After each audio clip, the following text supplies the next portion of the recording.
Hey, so just a quick video to talk through the couple of questions you sent in. So at the moment, this survey is shared with your professor. If you go into the actions column and go to share project, so you see it's shared with Peter here, and you currently have access or given him access or permission to do all of the things that are ticked. So he has permission to edit, view reports, activate, deactivate, copy, distribute, etc.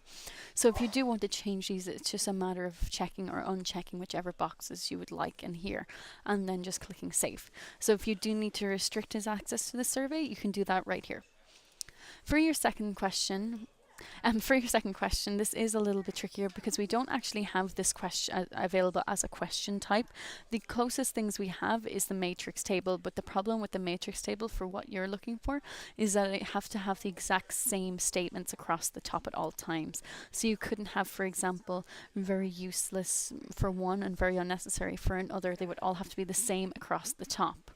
So the way I could recommend doing this then would be to actually do it using multiple choice questions. So if we just, for example, start off with one, and we could say, question 9, and then say, for me, seeking help, and then blah, blah, blah.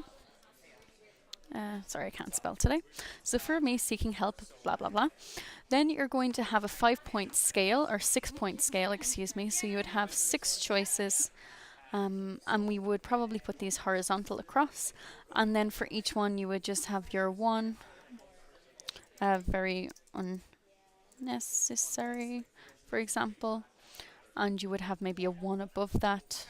To do that, you would just click into the rich content editor here and make sure that they're on different levels, and then you can also center them to make sure, and click save. So now it's just read like that, and then you could have your 2, which is unnecessary. So again, rich content editor, and 2 unnecessary.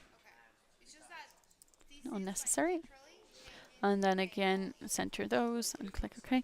So you could have your 1 to 6 scale across here like that, or like so.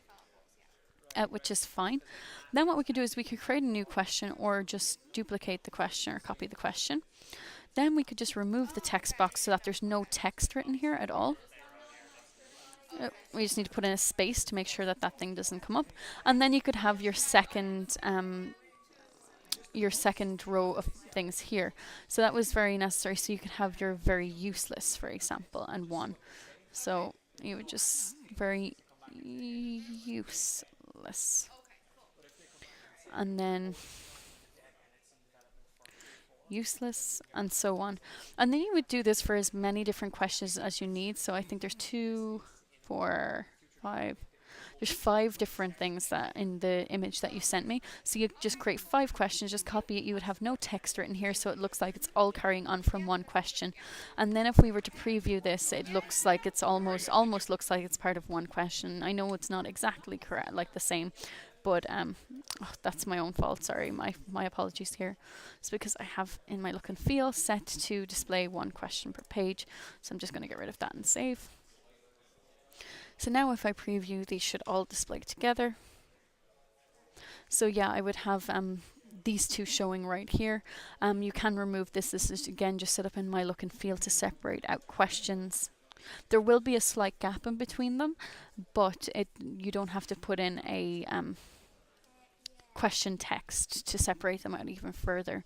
So this is the best way of setting up something like that to make it look like they're all part of one.